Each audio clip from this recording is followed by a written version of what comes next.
12వ పాసురం చాలా విశేషమైన పాసురం.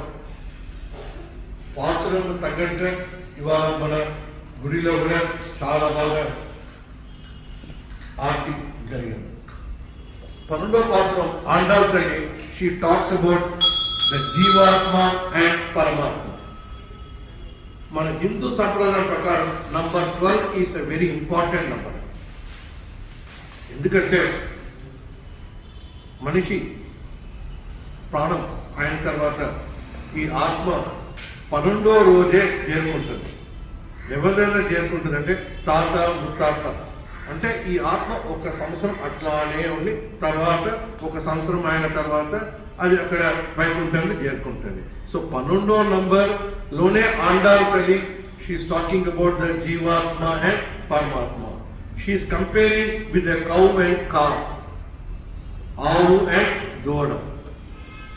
మీరు చూడండి, ఆవు పాలు ఇచ్చే టైంలో అది కూడా శబ్దం ఇస్తుంది. అంటే she wants her cow to come and take the milk.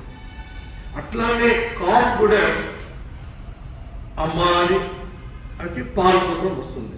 అంటే ఇక్కడ కౌ ఇస్ వాట్ సాక్షాత్ రాముడు, కాఫ్ ఇస్ వాట్ మనలాంటి ఒక డివోటీ. అంటే మీరు అనుకోవచ్చు మనమే గుడికి వెళ్తున్నాము అని అనుకుంటాం. కాదు, దేవుడు కూడా చాలా ఆనందంగా మనని ఎదురు చూస్తాడు.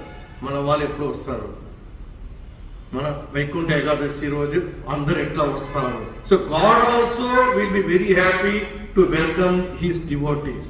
ఎట్లా మనకు ఒక తపన ఉందో శబరిమలకి వెళ్ళాలి, మురుగన్ స్వామికి వెళ్ళాలి, ఎట్లా మనకు తపన ఉంటుందో అట్లానే దేవుడు కూడా ఒక తపన ఉంటుంది. మన భక్తురాలు ఎప్పుడు వస్తారు. ఇది ఎట్లా అంటే ఇది ఒక చిన్న మనకు తెలియకుండా జరుగుతుంది. మనం తిరుపతి వెళ్ళి వస్తాం, మనం లడ్డు ఇస్తామంటే మనం అనుకుంటాం పలానా మనిషికి ఇవ్వాలి మనం అనుకుంటాం. బట్ తర్వాత చూస్తే అది ఎక్కడో వెళ్ళిపోతుంది. అంటే దానికి అర్థం ఏంటంటే God wants concern person to come to her his place. అంటే ఆండాల్ తల్లి ఈ పాసురంలో ఫస్ట్ ముగ్గురు గోపికని డైరెక్ట్గా పిలిచి లేపుతుంది. 4వది మనం చూసాం, అమ్మ ద్వారా లేపుతుంది. ఇంకో గోపికని చెప్తుంది ఆమె దర్వాజా తీసే ఉంటుంది, డోర్ ఇస్ ఓపెన్. ఈ పాసురంలో గోపికకి ఆండాల్ తల్లి చెప్తుంది, నువ్వు ఇట్లా నిద్రపోవడం, చాలా కోపంతో చెప్తుంది, నువ్వు ఇట్లా నిద్రపోవడం మంచిదా, నీకోసం ఎంతమంది ఎదురు చూస్తున్నావు, వాళ్ళకంతా కోపం తెప్పేపు. She immediately compares with in Ramayanam Lord Rama. రాముడికి ఎక్కడ కోపం రాలేదు రామాయణంలో, బట్ 2-3 చోట్ల కోపం వచ్చింది. ఒక్క చోటలో చెప్తుంది ఎక్కడ కోపం వచ్చిందంటే అన్ని రామాయణాన్ని అయిన తర్వాత విభీషణ తెస్తాడు సీతకి రాముడి దగ్గర. అప్పుడు రాముడు సీతను చూసిన తర్వాత కోపం వస్తుంది. ఎందుకు కోపం వస్తుందంటే అంటే సీత వెళ్ళిపోయిన ఆ కోపం కాదు, నా తమ్ముడు మాటను వినలేదు కాదా అని చెప్పేసి, నా తమ్ముడు మాట వినలేదు అని చెప్పేసి కోపడతాడు. ఇంకొక చిన్న విశేషం చెప్పాలండి, కోపం చేసిన వాళ్ళ దగ్గరనే ప్రేమ ఉంటుందంటే అది ఎవరు అర్థం చేసుకోరు. విశ్వామిత్రకి అంత కోపం వస్తుందండి, బట్ అంత తొందరగా పెనెన్స్ కూడా ఉంటుంది. అంటే what you call it does lot of penance. Generally Visakha నక్షత్రంలో పుట్టిన వాళ్ళకి ఎక్కువ కోపం వస్తుంది.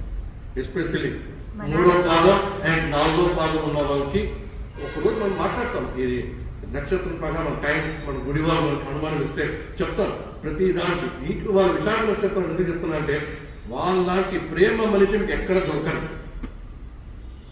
They got very sweet. So ఎందుకు చెప్తున్నానంటే ఆండాల్ తల్లి మనం కూడా ఇంట్లో చూడండి లేపే టైంలో మొదటిసారి చాలా ప్రేమగా లేపుతాం. అదే 3 గోపికలు. 4వ గోపికి మనం ఏదో కారణం చెప్తాం. 5వ గోపికి ఆల్రెడీ నిద్రపోయేలాగా అనిపిస్తారు. బట్ ఇక్కడ ఈ గోపికని ఆండాల్ తల్లి చాలా కోపంగా ఉంటుంది. స్కూల్కి వెళ్ళాలా అని చెప్పేసి ఇంట్లో ఉంటుంది. అంటే whatever is happening in this Kaliyuga it's already reflection in the past. ఈ తిరుపావే, ఈ ధనుర్మాసం అంతా గోపికని లేకపోతే ఒక కారణం అంతే. బట్ మూల కారణం ఏమంటే మనం ఎట్లా నడుచుకోవాలి, మనం ఎట్లా చేయాలి. తాత ముత్తాత అని ఎప్పుడు గుర్తుపెట్టుకోవాలి. We should never forget our family and sisters. We should never forget our mata pita. Mother ఫాదరే దేవుడు అండి. దాని తర్వాతనే ఎవరైతే అన్నారు మదర్ ఫాదర్ కాలు మొక్కండి, దానికన్నా ఇంకా ఏం లేదు. ఆండాల్ తల్లి is telling very clearly it is what is important in our life we have to do. That's what చాలా అద్భుతమైన ఈ పాస్వర్డ్ నంబర్ 12.